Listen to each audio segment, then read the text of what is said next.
Voici, bonjour. Merci d'être avec nous donc pour ce webinaire jusqu'à 9h30. On sera vigilant sur le temps, sur le sujet de l'école de consultant avec une formule un peu accroche, hein, tout ce que vous avez toujours voulu savoir sur l'école de consultant sans jamais le demander.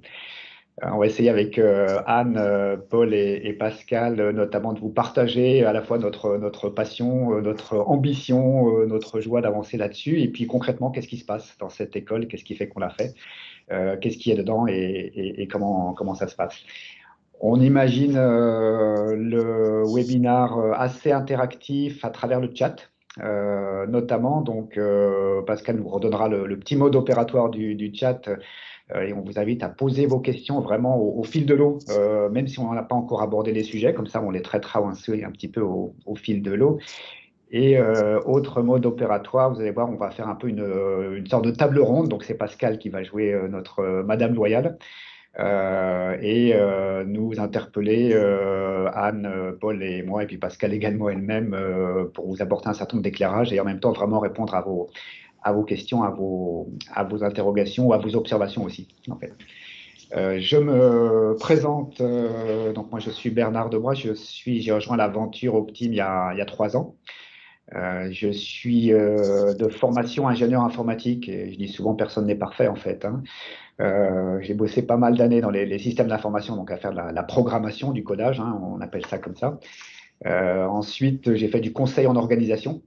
Et puis, à un moment donné, j'ai plongé dans la matière humaine, dans le coaching, les ressources humaines, le management. J'ai aussi une petite entité, petite BU. Donc, voilà, juste pour vous dire un peu diverses facettes. Et c'est aussi ça qui font, je pense, et la force et la joie du métier du consulting dans ces approches d'ouverture, comme on le verra tout au long de notre échange. Pascal, je te laisse la main et puis prendre ton jeu de Madame Loyale avec nous tous. Merci Bernard. Voilà, donc première petite indication que vous avez donnée Bernard, n'hésitez pas à poser des questions dans le chat, c'est la petite enveloppe qui est à côté de la main. Et puis on aura un temps de questions-réponses peut-être en live aussi sur la fin, hein, s'il nous reste un peu de temps, vous pourrez aussi vous exprimer directement. Donc tout au long de la présentation, je vous invite à utiliser de préférence le chat. Et je vais me présenter. Donc, moi, je suis Pascal Botrini. Je suis consultante chez Optime Ressources depuis presque 30 ans. Donc, je fais partie de l'origine d'Optime Ressources.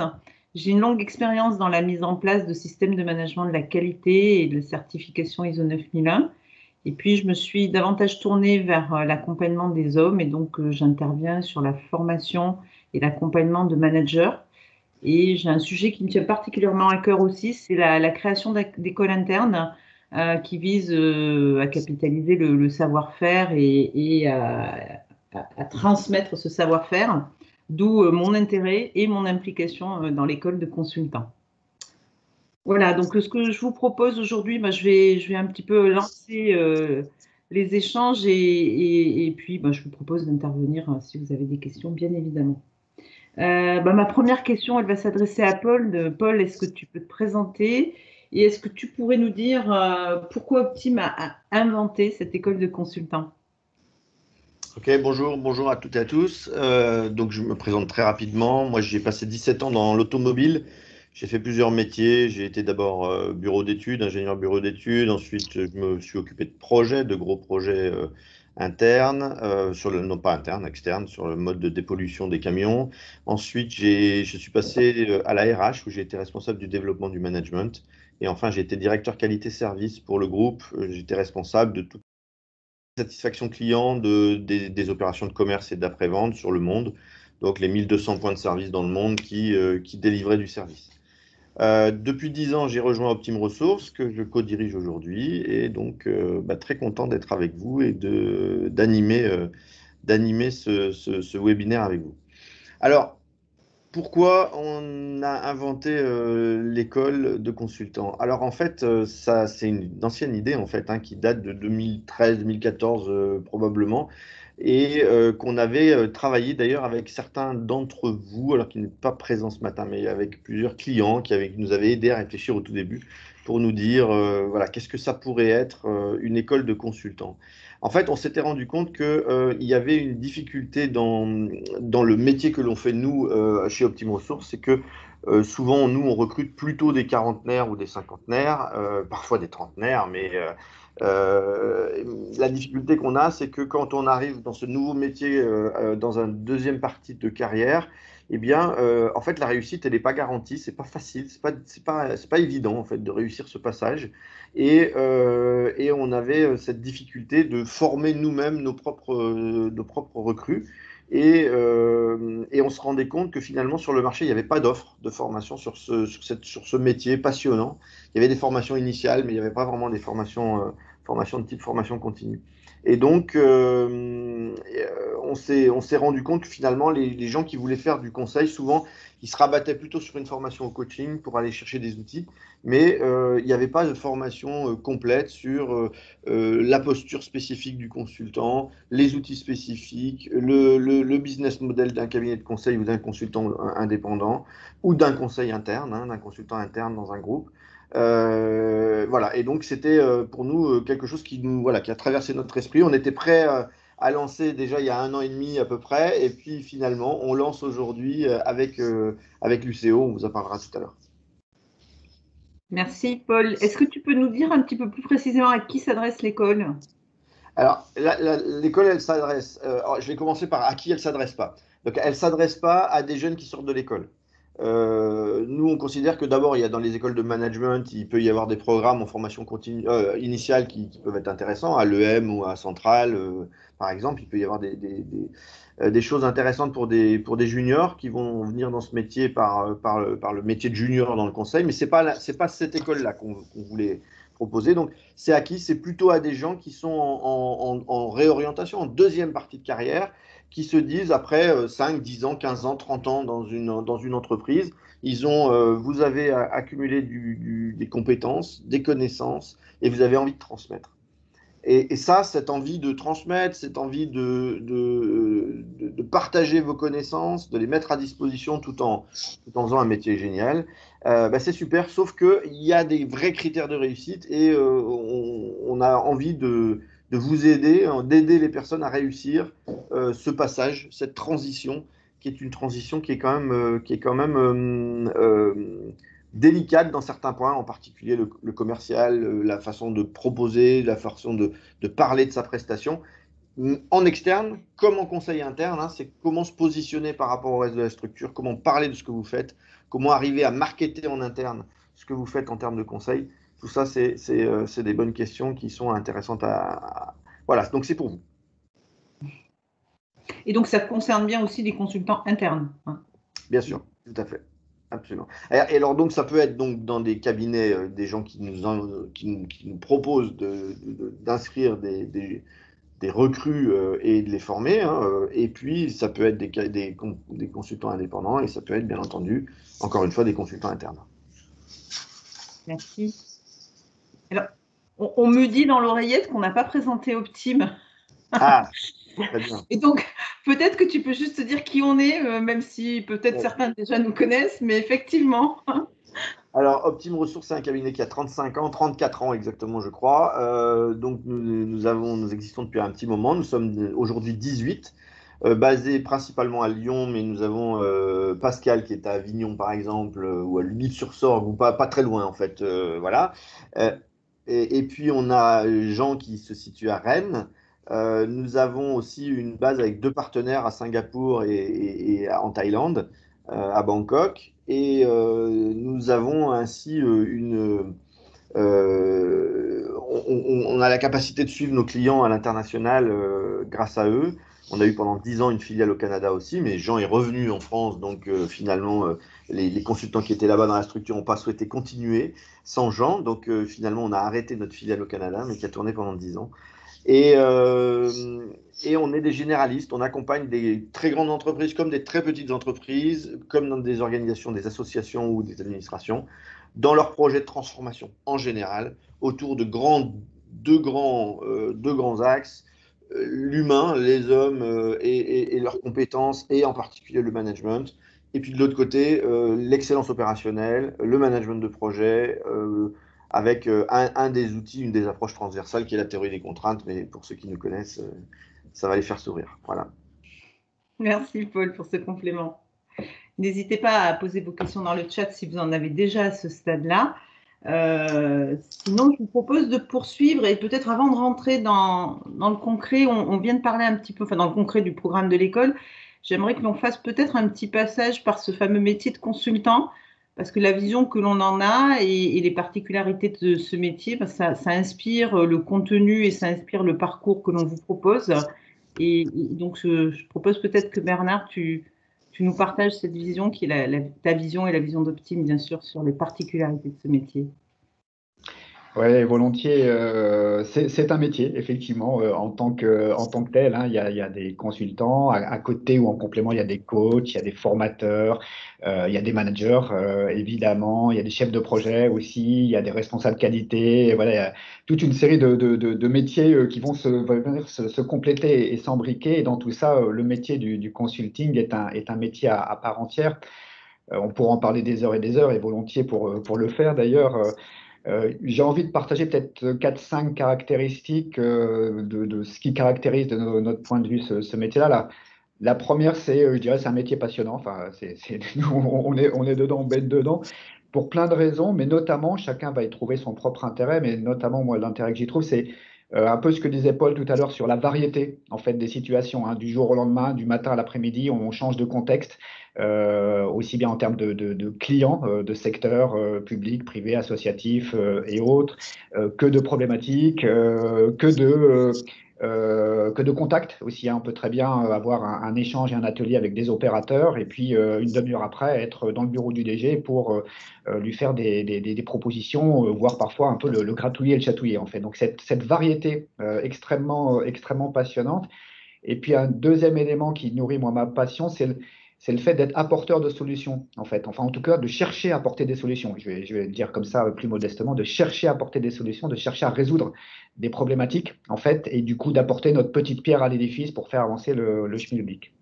Donc ça, c'est premier intérêt ou première caractéristique, première particularité, ce côté passionnant qui mérite ouverture, ainsi de suite. Et puis ensuite, dans le métier en tant que tel, il y a une notion de prise de position. Enfin, ce qui caractérise le métier, de mon point de vue, il y a une notion de besoin de se mouiller, de prendre position, de donner un avis à un moment donné. Moi, j'ai toujours en tête cette première mission, donc c'était avant d'avant, en quelque sorte, hein, la toute première mission en conseil où je démarrais vraiment. Et au bout de 3 mois, je me retrouve, c'était une mission d'organisation. On avait imaginé avec un groupe de travail et pas mal d'acteurs 2 organigrammes avec tout ce qui va bien en termes d'avantages, inconvénients, SWOT et tout ça. L'argumentaire était là. Je tiens seul à seul avec le DG d'une grande collectivité et au bout d'une demi-heure, il me dit non, mais tout ça, on va le mettre de côté et vous allez juste me donner votre avis à vous, quoi. En fait. Bah là, j'ai eu un petit malaise, hein, pour tout vous dire. Je démarrais dans le métier et en même temps, le client achète ça aussi. Et libre à lui d'en faire ce qu'il en veut, hein, j'y reviendrai. Mais il y a la nécessité d'être en capacité de proposer des solutions, mais aussi de s'engager, en fait. Donc ça, c'est un point qui m'a particulièrement marqué, qui continue à me marquer, qui aussi a des intérêts, je trouve, et en même temps une logique de responsabilisation, hein, par rapport à ça. Ça ne va pas sans l'idée, ou en tout cas c'est très complémentaire et indispensable avec l'idée de accepter de ne pas décider. Ce n'est pas le consultant qui décide, ça n'est jamais le consultant qui décide, en fait. C'est toujours l'équipe, le manager, l'entreprise, et c'est eux qui ont la vérité, en fait, hein, fondamentalement. Donc là, j'ai en tête un autre exemple, c'était il y a quelques mois, un projet de transformation assez conséquent où on avait fait un plan d'action. Et l'équipe projet voulait sortir une des actions qui, nous, de notre point de vue en logique change, nous paraissait fondamentale. Donc, on a argumenté, et puis à un moment donné, l'entreprise dit bah, ok, très bien, mais je ne le fais pas. Et bah, c'est ainsi, quoi. En fait, hein, c'est vraiment libre à eux, ils prennent leurs risques et c'est eux qui connaissent la vérité, hein, dans leur sujet, leur situation, et aussi les moyens et l'énergie qu'ils ont envie de mettre. Donc, ça, c'est super important. D'accepter cette logique de à la fois je donne mon avis et à la fois si le client ne le prend pas, libre à lui de ne pas le prendre. En fait. Deux autres peut-être caractéristiques, un point qui est évident et en même temps, je dirais d'une complexité, finalement la question de la vente, qu'on soit consultant interne ou consultant externe, à un moment donné, les équipes avec qui on travaille n'ont pas forcément envie de nous voir et où ils sortent un budget, un bon de commande, en fait. Et entre faire exprimer, identifier un besoin, le faire exprimer, apporter des solutions pour pouvoir le traiter et obtenir un bon de commande. Donc, quand c'est un interne, un bon de commande, c'est l'engagement sur un certain nombre de moyens de la part de l'équipe. En fait, en bonne et due forme, quand c'est en externe, c'est un bon de commande signé. Là, il y a un truc, en fait, très différent de quand je suis manager ou autre, cette notion de vente. Enfin, quoique un manager vend aussi, un chef de projet vend aussi en interne et ainsi de suite, mais voilà, ça prolonge ça. Et puis la quatrième ou la cinquième, peut-être la dernière en tout cas, caractéristique, juste pour être très synthétique, c'est cette notion, ce besoin pour le consultant, la nécessité pour lui de se remettre en question en permanence, en fait. Donc logique de R&D, d'innovation, d'écoute, et ainsi de suite. Et il faut jamais, de notre point de vue en tout cas, que le consultant se dise j'ai la vérité vraie et je m'arrête et c'est bon et ça sera toujours comme ça, quoi. En fait, parce que le monde bouge, parce que les vérités évoluent, parce qu'il se passe plein de choses et du coup charge au consultant d'avoir et cette ouverture d'esprit et du coup ce travail je dirais officiel et officieux, d'être à l'écoute un petit peu sur tout ce qui se passe et de prendre à droite, à gauche et de chercher à modéliser et ensuite de rendre ça robuste si effectivement c'est le cas. Donc voilà ce que je partagerai en quelques mots de ce métier passionnant qui a quelques caractéristiques versus, je citais tout à l'heure le coach, le formateur autre, le coach que je suis aussi, le coach ne donne pas son avis, par exemple. Donc quand je mets ma casquette coach, je m'interdis de donner un avis alors que le consultant va donner un avis. En tout cas, le client attend souvent, pas tout le temps, mais souvent, un avis. Le formateur, lui, va être dans une logique de transmission de savoir, essentiellement. Et puis, je vais caricaturer, ce qui se passe après, ce n'est pas tellement son souci. Le consultant, en tout cas le consultant optime, va être aussi dans cette logique de transmission de savoir. Et ce qui nous intéresse, c'est ce qui se passe après, en fait. Voilà, donc différents éléments. L'auditeur, j'ai travaillé dans une boîte d'audit dans mes jobs précédents, est très bon dans la photographie diagnostique. Mais par contre, qu'est-ce qui se passe après, ainsi de suite, c'est moins son sujet. Alors que le consultant, de mon point de vue, doit faire la photographie et doit aussi pouvoir être en capacité d'accompagner. Voilà, en quelques mots, on en parlerait pendant des heures. Oui. Merci Bernard. Donc de multiples facettes, donc de multiples compétences à mettre en œuvre. Et puis j'entends cette question de posture qui est au cœur de notre métier. On peut peut-être aller encore un petit peu plus loin maintenant en se disant quels sont les apports de l'école sur ces différents registres et sur ces différentes facettes du métier de consultant. Donc peut-être Paul, je te propose de nous parler des apports de l'école et n'hésitez pas encore une fois à mettre des petites questions dans le chat si vous en avez. Alors, les apports sont variés. Il y en a beaucoup des apports, mais il y aura bien sûr des apports techniques, mais ça sera pas d'abord c'est pas le plus important probablement. Alors, je vais commencer comme tout à l'heure. Je suis désolé parce que nous n'allons pas apporter. Nous n'allons pas apporter dans cette formation de spécialisation dans le conseil. C'est-à-dire qu'on ne va pas rentrer dans le métier sur lequel vous aborderez, vous utiliserez vos compétences de consultant. C'est-à-dire que c'est les compétences transverses du conseil que nous allons enseigner. Nous n'allons pas faire de vous des spécialistes du Lean ou du spécialiste de la GPEC ou du spécialiste de l'accompagnement RH, etc., etc.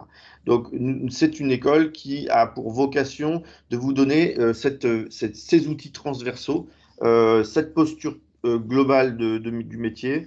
Et après, c'est à vous d'aller utiliser ces compétences transverses sur la zone de compétences qui est la vôtre, sur votre métier et au service des clients que vous allez accompagner. Voilà, donc ça c'est le premier point qui est évidemment important. Alors du coup, il y aura quand même des apports techniques. Alors c'est quoi les apports techniques? Alors il peut y avoir des choses très très simples, comme on rebalayera des outils très classiques pour le diagnostic, comme le SWOT par exemple, les forces, faiblesses, opportunités, menaces, sur comment on regarde une organisation. Alors on utilisera des outils plus complexes, on ira chercher des grilles de lecture un peu plus complexes des organisations, certaines qui viennent de la théorie des contraintes, mais pas seulement évidemment. On ira chercher un peu de sociodynamique avec la stratégie des alliés, par exemple. On ira regarder comment on analyse des interactions humaines. On utilisera probablement quelques concepts de la théorie organisationnelle de Berne. Et on va aller vers aussi des choses extrêmement pragmatiques comme quels sont les outils de pilotage d'une mission de conseil, comment on met en place des animations intervalles courts, comment on fait des réunions, comment on met en place des tableaux de bord de suivi de changement, comment on suit les transformations en profondeur d'une organisation, etc. Voilà, on va aborder ces différents outils, et c'est ce que je vais appeler l'apport technique. Le deuxième, c'est évidemment un apport sur la posture. On va beaucoup travailler sur la posture. Donc, vous aurez en particulier, Anne nous détaillera tout à l'heure un petit peu, mais on va vous proposer de travailler sur vous aussi et sur vos postures principales, vos postures de référence, vos postures sur lesquelles vous êtes le plus à l'aise naturellement. Et on vous proposera de travailler justement sur les autres postures, celles sur les autres moments, les autres moments de la vie du consultant qui sont peut-être un peu moins votre tasse de thé, un peu moins naturels pour vous. Et on travaillera sur ces différents éléments et on ira chercher ce mélange dont a parlé Bernard, à la fois d'assertivité du consultant et d'humilité. Moi, j'aime bien ces deux mots qui sont à la fois assertifs parce que le consultant apporte de la conviction, il donne son avis, comme l'a dit Bernard, et à la fois, il est dans l'humilité, c'est-à-dire que il sait que la réalité d'une entreprise est très complexe, qu'il n'a pas tous les éléments, qu'il a la chance d'être à l'extérieur et que ses conseils doivent vraiment être vus par la grille, par les yeux des managers et des personnes de l'entreprise et que c'est eux qui ont raison à la fin et c'est eux qui décideront à la fin. Donc, à la fois donc, cette assertivité et cette humilité, cette écoute, cette qualité d'écoute pour se dire de toute façon, je ne sais pas mieux que mon client. Par contre, j'ai des yeux différents de mon client, je suis positionné différemment et je vais lui apporter quelque chose. Donc c'est vraiment pour nous une des marques de fabrique d'Optime et on a envie vraiment d'insister là-dessus. Ensuite, eh bien évidemment, ce que j'ai dit tout à l'heure, c'est que souvent la difficulté que nous rencontrons quand à 40 ou 50 ans nous arrivons dans ce métier-là, c'est comment on arrive à faire savoir ce que nous savons faire, ce que nous offrons, comment nous arrivons à en parler, comment nous arrivons à convaincre des clients de travailler avec nous. Donc ça, cet aspect-là, il est fondamental.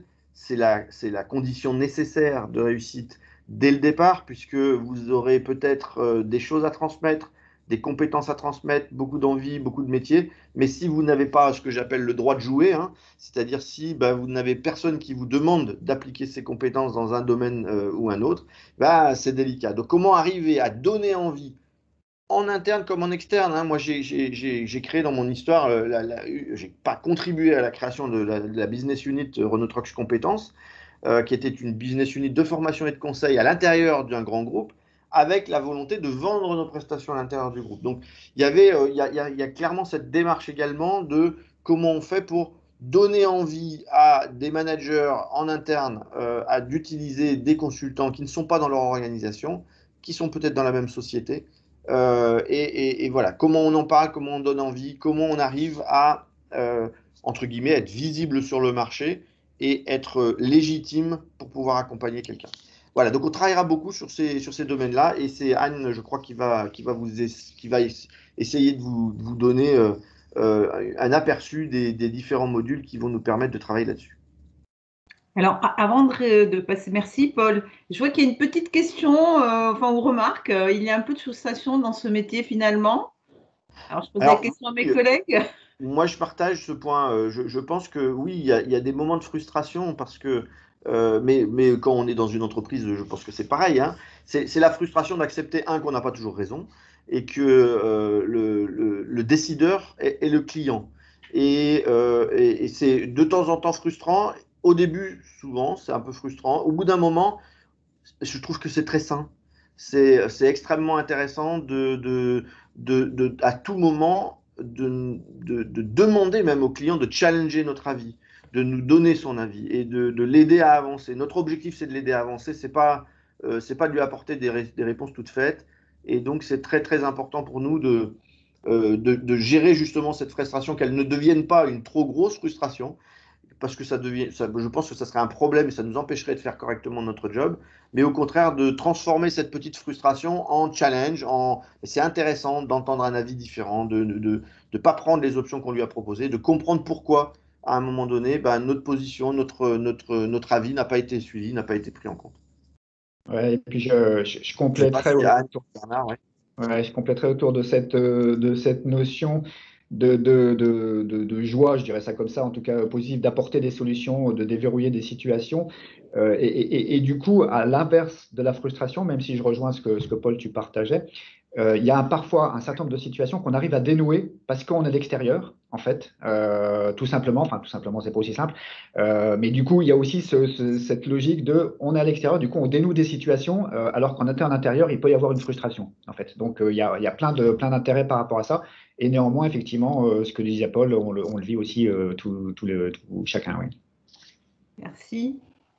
Alors, on a une bonne vision d'ensemble, hein, je pense, à la fois du pourquoi et puis du qu'est-ce qui nous anime et qu'est-ce qu'on veut transmettre dans cette école. Et je vous propose maintenant de passer aux modalités pratiques. Et je propose à Anne, Anne, est-ce que tu peux te présenter et puis nous en dire un petit peu plus sur comment se passe ce programme et ce parcours?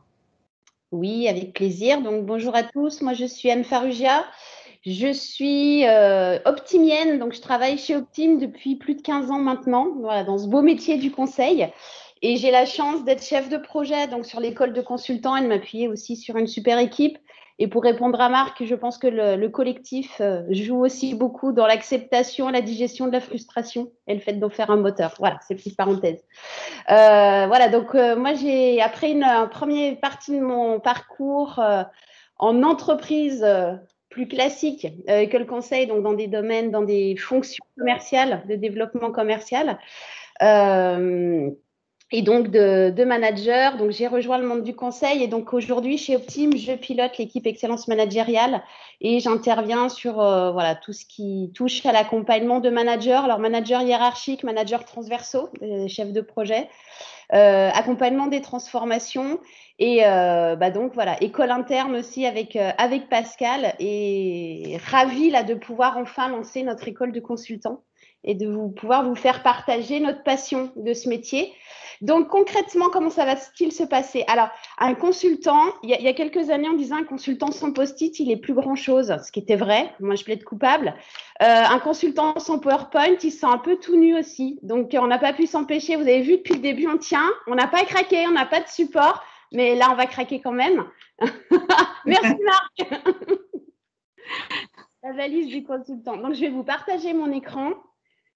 Allez, on t'autorise une slide. Un slide. Voilà. Ouais, juste un. Juste un. Hop. Alors, je partage mon écran et j'en sors. Hop là. Est-ce que c'est bon? Est-ce que ça apparaît? Absolument. OK. Donc, le contenu de ce parcours de formation, comment cela va-t-il se passer? Donc, vous voyez un certain nombre de modules. Donc, on va démarrer ce parcours par le métier du conseil au sein des organisations. Donc, quel est le marché? Quel est le métier de consultant dont viennent de vous parler Bernard et Paul? Et puis, quand on parle d'organisation, de quoi parle-t-on? Quelles sont les différentes formes d'organisation? Et voilà, comment les reconnaître? Vous donner quelques clés de lecture. Donc, tout ça démarrera donc par 3 jours dès le 19 janvier de l'année prochaine.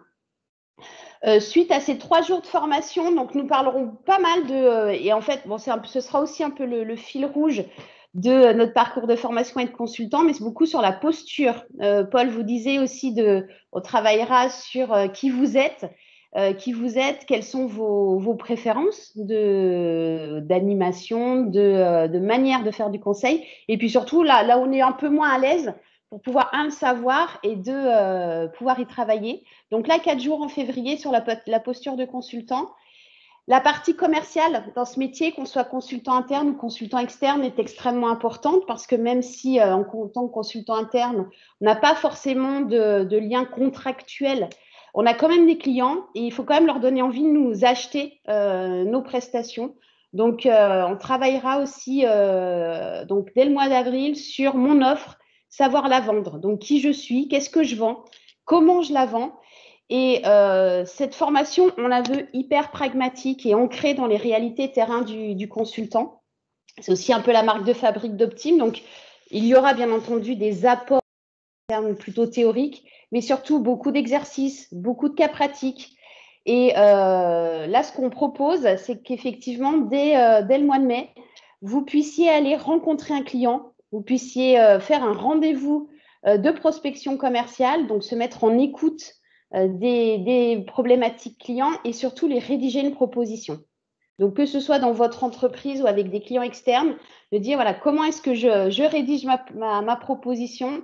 Et ça, on vous accompagnera à préparer le rendez-vous, préparer la proposition et préparer sa présentation en entreprise. Donc, un vrai cas réel en entreprise au mois de mai.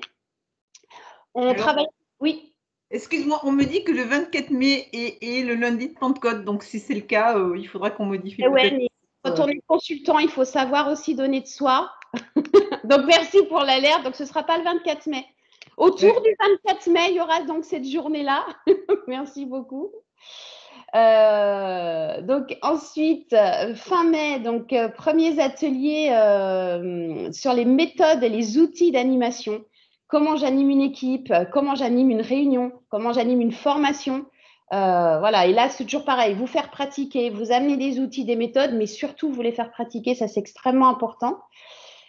Le mois de juin et juillet sera plutôt consacré à comment je pilote et je réalise une intervention, ma mission de conseil, comment elle démarre, voilà, comment je la pilote, comment je la suis, comment je me donne des indicateurs de suivi, comment je la termine, comment je fais un bilan.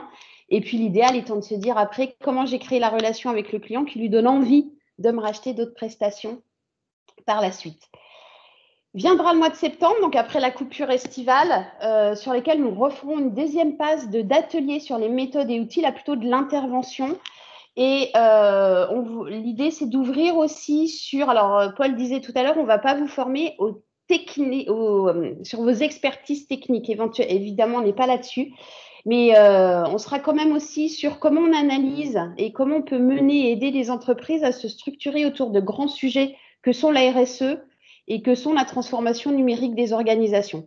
Donc ça, ce sont des points qui nous semblent importants actuellement. Et ce que je ne vous ai pas dit au tout départ, c'est que ce parcours de formation, il est quand même né de notre tête en disant, voilà, ce qui fait les grands fondamentaux du métier de consultant, ils sont là. Et comme vous avez peut-être lu dans les différentes publications que nous avons faites, donc c'est un parcours de formation qui mène à la délivrance d'un titre de consultant en management des organisations, qui est donc aujourd'hui un titre qui a été développé par l'UCO, qui est l'Université catholique de l'Ouest, avec laquelle nous sommes partenaires. Et puis, dans ce titre-là, il était déposé au RNCP, donc ce qui permet effectivement, on y viendra tout à l'heure, de pouvoir le financer au titre du CPF. Mais dans ce dépôt au RNCP, donc il y a un certain nombre d'unités de compétences qui doivent être validées pour pouvoir valider son titre. Et donc, nous avons aussi construit ce parcours de formation pour pouvoir répondre à ces compétences à valider lors du parcours. Et donc, dans ces compétences à valider, il y a effectivement des compétences accompagner des organisations autour de leur démarche RSE, leur démarche de transformation numérique. Hop. Alors, donc ça, ce sont en bleu, vous avez les points où on va se parler en direct, dans les moments de formation en présentiel ou à distance, mais en tout cas en groupe. Donc ça, on verra aussi l'essentiel. J'espère que dès le 19 janvier, nous pourrons démarrer dans nos locaux à Lyon en présentiel. Voilà, donc on va mixer aussi, on vous proposera et on verra avec nos stagiaires et leurs contraintes comment est-ce qu'on peut organiser au mieux cette formation et donc faire du mix de présentiel et de distanciel. Durant tout ce parcours, donc, vous aurez des travaux à mener. Alors, des travaux individuels, ça peut être de la lecture, du visionnage de films, de vidéos qui nous semblent intéressants que vous regardiez. Et puis, il y aura aussi des travaux en sous-groupe autour de cas, par exemple. On vous propose aussi de vous accompagner de manière plus individuelle avec un tuteur qui sera un consultant Optime. Et donc, voilà, vous pourrez être accompagné sur la durée totale d'une journée qui sera répartie sur la totalité du parcours. Donc ça, on sera plutôt sur la partie intercession. Et puis, donc, vu que nous sommes sur une formation qui délivre un titre, donc qui est sanctionné par le titre de consultant en management des organisations, donc il y aura une évaluation qui va se faire durant tout le parcours autour d'un contrôle continu, donc de cas, d'études de cas qui seront évaluées, donc notées, voilà, pour alimenter le passage du titre de consultant en management des organisations. Et puis, donc, en fin de parcours, vous aurez un mémoire à rédiger sur une problématique que vous aurez choisie et voilà, qu'on aura validée ensemble et voilà, qui permettra aussi de prendre un peu de recul sur ce métier de consultant, sur comment vous vous situez dans ce métier-là.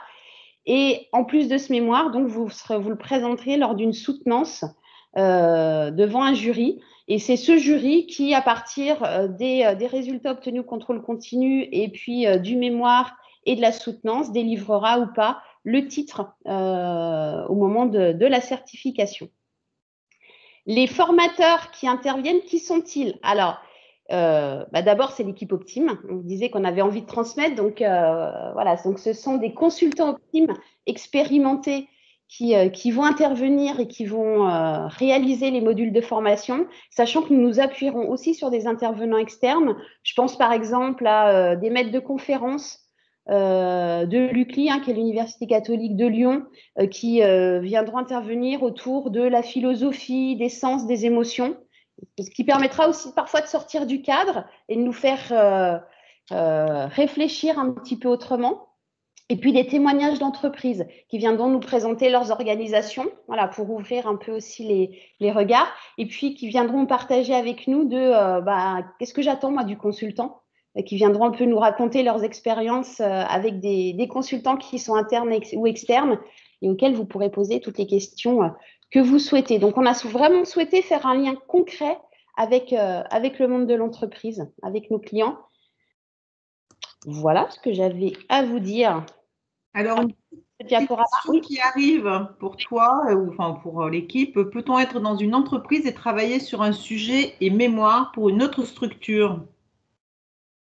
J'aurais tendance à dire spontanément oui, je ne vois pas il faudra qu'on en reparle plus précisément, mais voilà, je ne vois pas d'obstacle à travailler effectivement sur un sujet externe à votre entreprise. Ouais.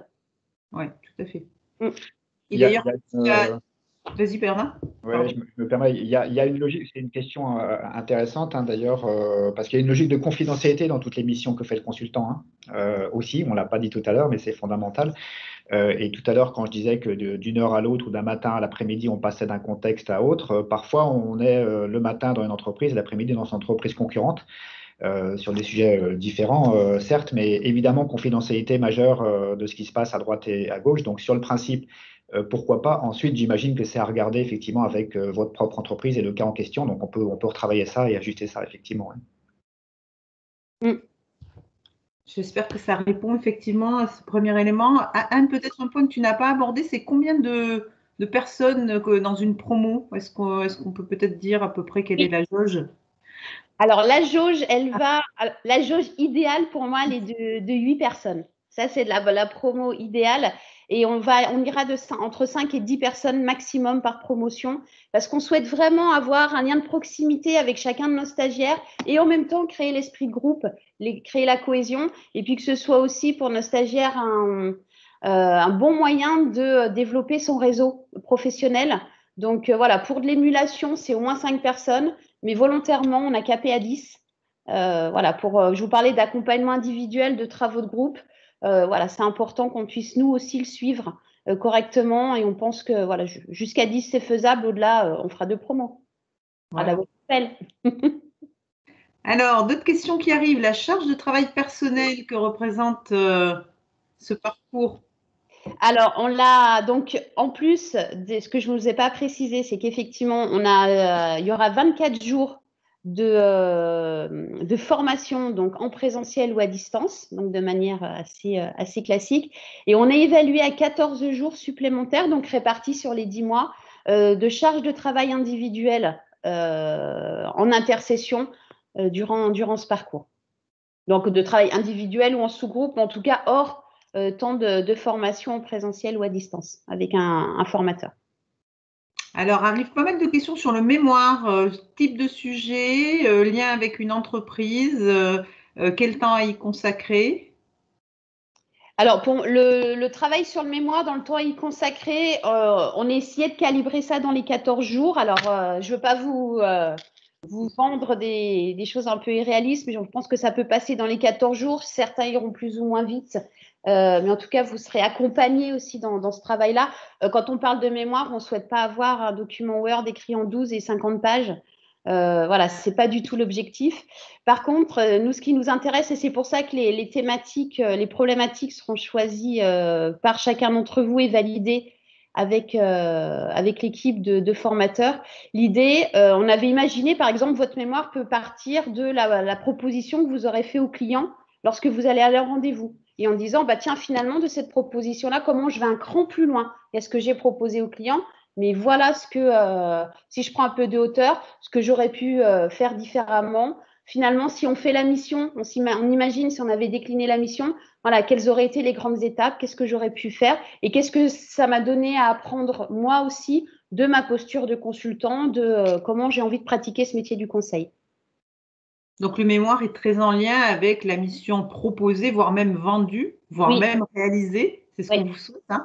Et c'est finalement avoir un angle de vue, prendre un peu de recul sur soit la manière dont vous avez travaillé, soit une problématique spécifique. Et donc, le mémoire doit être, oui, concret, effectivement. Alors, on nous pose la question, est-ce que diagnostic, analyse, proposition, accompagnement, tout ceci dans les 14 jours? J'ai envie de dire, si vous conduisez une mission et que vous avez vendu 20 jours, ce sera génial, mais là, effectivement, ce n'est pas dans les 14 jours. Mais Anne, je te laisse compléter. Donc, l'idée, c'est que là aussi, on vous donnera des éléments de détail en disant on ne cherchera pas forcément à creuser, aller dans le détail de tout dans ce mémoire-là. Ce qui sera important pour nous, c'est de bien comprendre comment vous avez vécu ce travail en entreprise, que vous en retirez, comment est-ce que vous l'avez présenté à l'entreprise. Et encore une fois, c'est prendre aussi le recul suffisant pour se dire, OK, qu'est-ce que j'en apprends et comment tout ça va me servir pour la suite?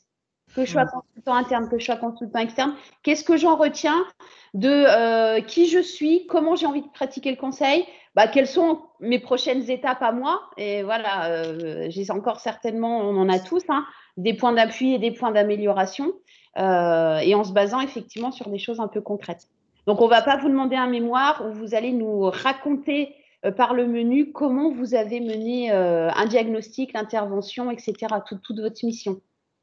Je voulais ajouter aussi quelque chose, c'est que effectivement, de toute façon, il y aura un angle, hein, mais a priori, on est plutôt ici intéressé par la partie commerciale, hein, dans cette partie-là, dans un premier temps, donc la partie qui va jusqu'au diagnostic ou pré-diagnostic et à l'acte de proposition commerciale, la relation avec le client, la façon d'écouter, etc. Si effectivement vous êtes aussi sur la partie aval, pourquoi pas, et tant mieux, hein, il n'y a pas de souci, mais déjà se consacrer sur cette première partie, ça nous paraît vraiment un focus très important. Il y avait une question sur est-ce que c'est systématiquement avec une entreprise? Alors, en fait, souvent on dit d'entreprise, on devrait dire organisation. Oui. En fait, c'est tout à fait adapté à travailler sur une association qui pourrait même être une organisation informelle d'une certaine manière, mais une organisation qui aurait besoin d'être accompagnée par un œil extérieur. Et à partir de là, pour nous, c'est le champ du consultant. Donc, si vous voulez travailler dans une structure plus complexe, entre guillemets, que celle d'une entreprise, puisque l'entreprise est souvent assez simple d'une certaine manière, les structures associatives sont souvent plus complexes, même si elles sont plus petites. Mais oui, bien sûr, hein, avec plaisir, il n'y a pas de problème. Nous, aujourd'hui, on peut dire qu'Optime travaille dans une partie non négligeable dans le monde associatif ou dans d'autres domaines que le domaine de, on va dire, l'entreprise classique. Ça peut être de l'administration, ça peut être un hôpital, ça peut être voilà, d'autres structures qui sont des structures publiques ou parapubliques qui peuvent être aussi tout à fait intéressantes à voir. Il arrive une question en complément intéressante. Hein. L'idée est-elle d'apporter une mission facturable pour Optime? Alors, non, c'est pas ça l'idée. Donc merci de la question et c'est bien que ça soit clairement posé du coup. En fait, l'idée c'est soit vous aurez l'idée de quelle entreprise vous allez aller observer et vous amènerez votre propre prospect entre guillemets et vous irez et ça sera très bien parfait. Si ce n'est pas le cas, nous on est d'ores et déjà en contact avec des entreprises qui sont d'accord pour vous accueillir et vous confier une problématique. Ils ne sont pas obligatoirement acheteurs, mais ils sont d'accord pour que vous les aidiez à réfléchir. Parce que ce qui est génial, hein, c'est que quand on fait une proposition commerciale, on aide déjà le client à avancer. parce qu'on l'aide à réfléchir, on l'aide à formuler, on l'aide à clarifier son besoin, etc., etc. Donc, de toute façon, nous, on vous aidera à trouver des contacts. Donc ça, c'est le premier point qui n'était pas dans la question, mais je viens à la question. Ensuite, donc l'objectif n'est pas de vendre. La note ne dépendra pas du fait que le client il a acheté ou pas, hein, entre guillemets, hein. L'évaluation, elle n'est pas là-dessus, hein. L'évaluation, elle est sur, bien sûr, la qualité de votre écoute, etc. Et on demandera au client de nous donner un avis, un feedback sur qu'est-ce que vous lui avez apporté dans cette démarche, et évidemment, est-ce que vous l'avez convaincu, etc. Bien sûr, ça nous intéressera. Si jamais le client veut acheter, à la fin, il dit, mais c'est génial, je veux absolument que cette mission soit déroulée. Donc là, il y a deux options. Soit vous avez déjà votre structure commerciale, vous avez déjà votre structure juridique, et vous faites, et il n'y a pas de problème. Donc c'est pour vous. Soit vous ne l'avez pas encore, et si vous avez besoin, nous pouvons faire l'intermédiaire, c'est-à-dire nous pouvons porter la mission et nous pouvons facturer la mission pour vous. Mais c'est uniquement si vous en avez besoin. Voilà, donc, et si jamais vous ne pouvez pas faire cette mission parce que vous êtes encore en entreprise, vous n'êtes pas disponible éventuellement et que vous avez envie que cette mission se fasse quand même, éventuellement, nous, on pourra proposer un consultant pour la faire à votre place, mais c'est vous qui déciderez. C'est vous qui avez la main, c'est vraiment, nous, on ne veut pas intervenir là-dessus, ça sera votre proposition, ça sera votre affaire. Alors, il nous reste une dizaine de minutes, donc je vois qu'il y a beaucoup de questions concernant le mémoire. Je pense qu'en fait, on a fait un peu le focus sur ce sujet, mais n'oublions pas que l'évaluation, c'est à la fois du contrôle continu, c'est aussi une évaluation de votre projet personnel, le projet conseil, votre offre, et puis c'est le mémoire. Donc, il y a quand même 3 composantes. Et je me permets, effectivement, le mémoire peut se situer sur la partie prémission, effectivement, de réalisation, voir si vous allez au-delà. Et c'est intéressant et c'est prévu dans la formation de pouvoir s'exercer. Vous pouvez inclure la mission elle-même. Donc voilà. Mais effectivement, ce sujet est important, mais ce n'est pas l'essentiel. Soyez rassurés, il y a quand même 3 critères d'évaluation. Le contrôle continu, le mémoire et le rendu de votre projet de conseil.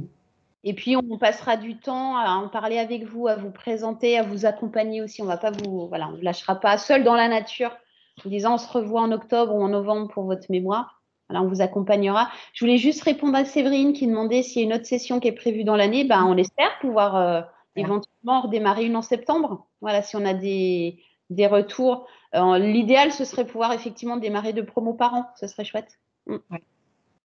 Alors, on est déjà on est déjà très embarqué. Il reste quand même une question, si vous avez, enfin une ou 2 questions, si vous avez envie de vous inscrire. C'est combien coûte ce parcours et comment peut-on le financer? On a quelques éléments de réponse sur le sujet. Je propose que Bernard nous en dise un petit peu plus sur ce sujet-là. Ouais, l'éclairage financier et puis Pascal qui a fait le timekeeper, merci. On pourra prolonger pour ceux qui le veulent après 9h30, mais effectivement, Pascal nous gère le temps habilement pour qu'on ait vu l'essentiel des sujets ensemble, même si on pourra prolonger avec ceux qui le veulent. Le financement, il y a 5 manières notamment 5 manières de financer, en fait.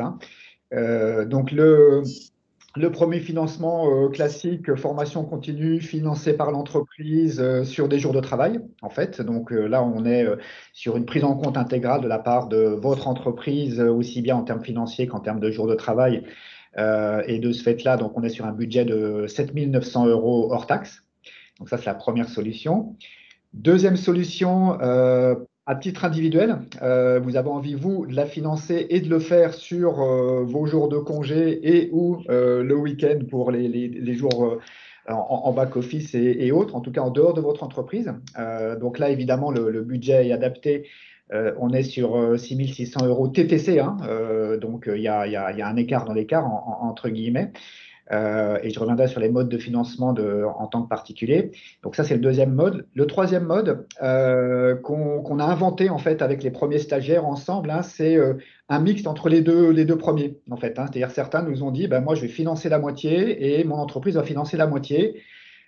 Aussi bien en termes de budget qu'en termes de jours, en fait. Donc, c'est un accord avec l'entreprise et du coup, là, on répartit les coûts avec une convention particulière, mais qui fait que l'entreprise finance la moitié de son coût et le particulier finance la moitié de son coût. Et puis, les jours de travail, ils se les répartissent entre eux, en fait. Donc, c'est aussi une solution. Quatrième piste qui va compléter les premières, c'est le CPF. Le CPF, parce que le CPF, pour Le parcours étant certifiant, il est éligible au CPF, donc ça c'est aussi super important. Et pour ceux qui n'ont pas encore utilisé ou consommé leur CPF, il y a potentiellement un crédit qui peut aller de 2 500 à 4 000 euros TTC sur votre compte CPF, en fait, hein. Donc, on est sur un montant plutôt important, très important, si le solde est disponible. Et pour nous, ça nous va bien, puisque la formation est éligible effectivement CPF. Donc, ça permet de financer une large partie d'un investissement particulier, en fait. Et puis, dernière solution, le dispositif État qui s'appelle FNE, qui est un dispositif État qui concerne les personnes qui sont soit en transition professionnelle, donc au chômage, soit en activité partielle. Là, c'est intéressant, en fait, hein, si certains d'entre vous, dans vos entreprises, est en activité partielle, eh bien, le dispositif qui s'appelle le FNE et qui est porté en fait par votre OPCO, c'est-à-dire l'organisme collecteur, l'alter ego de votre équipe formation, mais du point de vue de l'État et des branches, en fait. Vos équipes RH connaissent très bien tout ça et on pourra creuser ça, hein. Tout ça pour vous dire que ce dispositif FNE via les OPCO finance aussi, sur l'hypothèse que les jours de formation seraient sur de l'activité à temps partiel, chômage à temps partiel. Certains OPCO, ça va dépendre des OPCO, certains OPCO vont jusqu'à un financement à 6 000 euros TTC. En fait, hein. Donc, ce n'est pas tous les OPCO, il faut vraiment creuser ça. On peut le creuser avec vous, on l'a fait hier, avant-hier, là, dans le secteur du tourisme. Pour autant, c'est une vraie bonne piste aussi pour pouvoir obtenir un financement. Voilà les cinq possibilités. Je vois Séverine qui hoche de la tête ou qui... Est-ce que vous voulez vous apporter peut-être un complément, Séverine, sur ce qu'on vient de dire? Oui, alors moi je suis conseillère dans un OPCO, donc le FNE c'est un petit peu le sujet du moment. Effectivement, les 6 000 euros, c'est pas voilà, tous les OPCO qui prennent en charge et toutes les branches, puisque nous on est sur 15 branches et il y a on attend les décrets, mais il y a peut-être la branche bureau d'études qui prendra en charge la totalité, mais les autres non. Donc du coup, voilà, c'est vrai que c'est compliqué. Après, c'est juste sur le FNE, il faut voir aussi que c'est sur du FNE en APLD, donc de longue durée.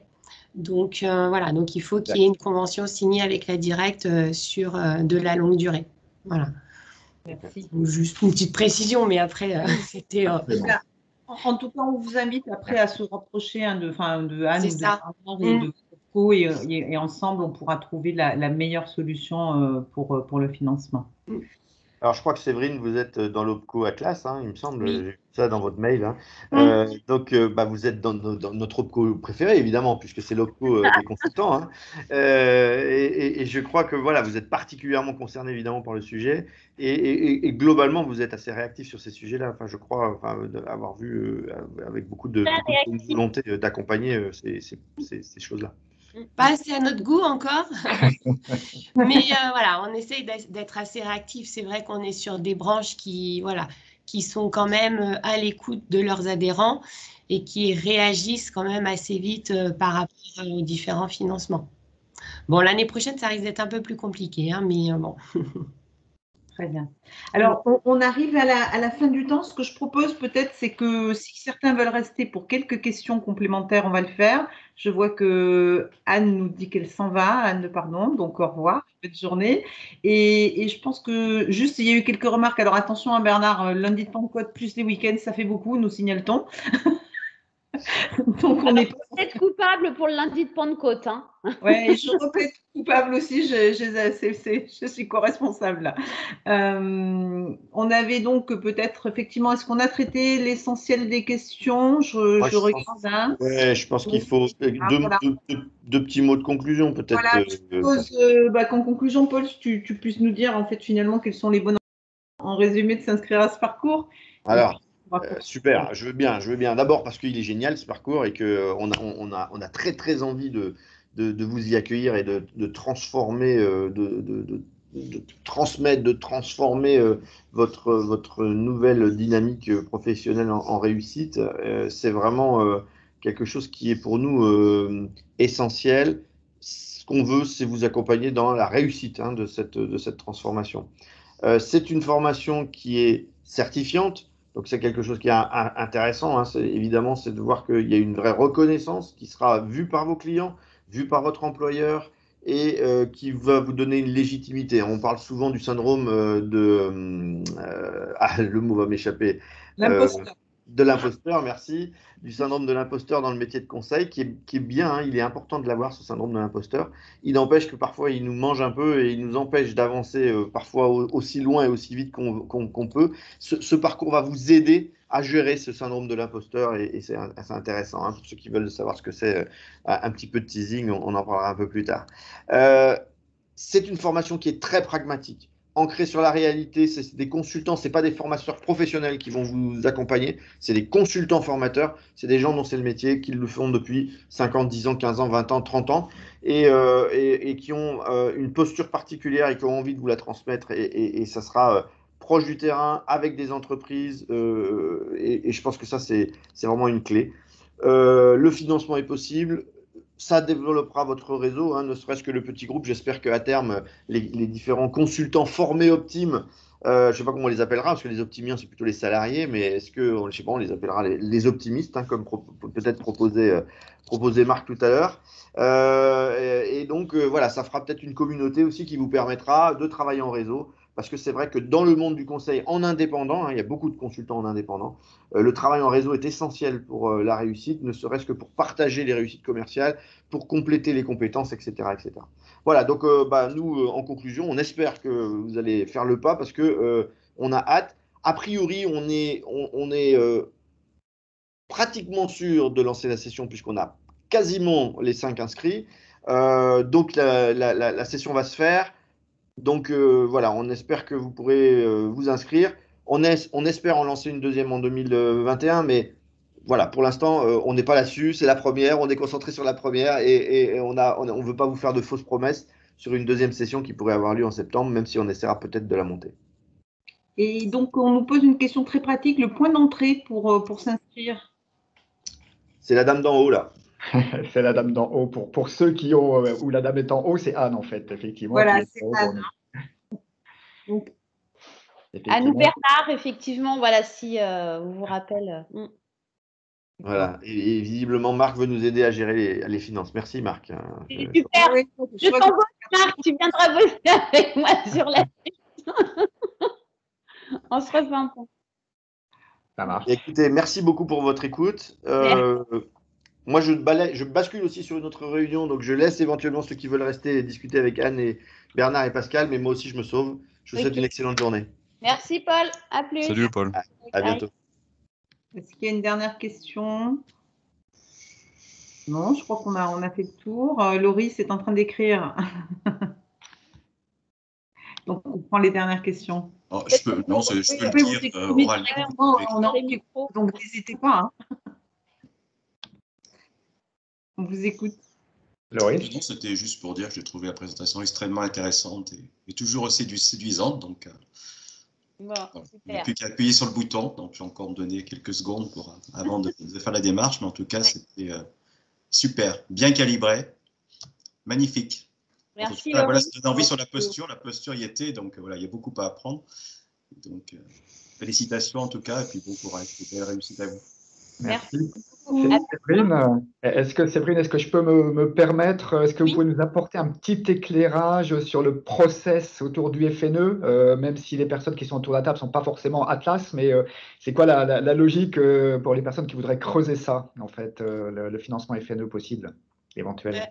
Oui, bien sûr. Après, la démarche, elle est la même pour tous les OPCO, hein, donc du coup, il n'y a pas de souci là-dessus. Il faut que l'entreprise ait fait une directe. Donc d'activité partielle pour une période donnée. Donc soit c'est de l'activité partielle normale, soit c'est de l'activité partielle longue durée, avec la possibilité d'avoir du coup 24 mois d'activité partielle durant les 36 mois. Et une fois que la directe a opté du coup à accorder, a émis une décision par rapport à l'activité partielle, il suffit de faire une demande de prise en charge auprès de l'OPCO. Alors nous, on est dématérialisé, d'autres OPCO ne le sont pas, mais ça va arriver puisque c'est un objectif de l'État hein, qui nous a été donné. Voilà, et ensuite la prise en charge se fait. Alors nous, sur l'OPCO Atlas, s'il y a un versement volontaire des 20% ou des 30%, puisque L'AP normale, c'est 70% de prise en charge et l'AP longue durée, c'est 80% de prise en charge. Donc, la différence peut être versée directement à l'entreprise par l'OPCO et dans ce cas-là, il y a une subrogation de paiement obligatoire et c'est l'OPCO qui règle directement du coup l'organisme de formation. Voilà, mais la première démarche, effectivement, c'est que l'entreprise ait fait sa demande de prise en charge auprès de la directe. Ça marche. Et c'est plutôt les acteurs RH qui vous contactent plus que le salarié ou le salarié peut aussi rentrer en contact avec vous directement? Non, c'est vraiment une demande de la part de l'entreprise. Donc, voilà, du service RH, la personne qui s'occupe des RH dans l'entreprise. Voilà, puisque la demande doit être saisie en ligne. Et pour saisir en ligne, c'est que du coup, la personne habilitée à faire les demandes qui peut le faire.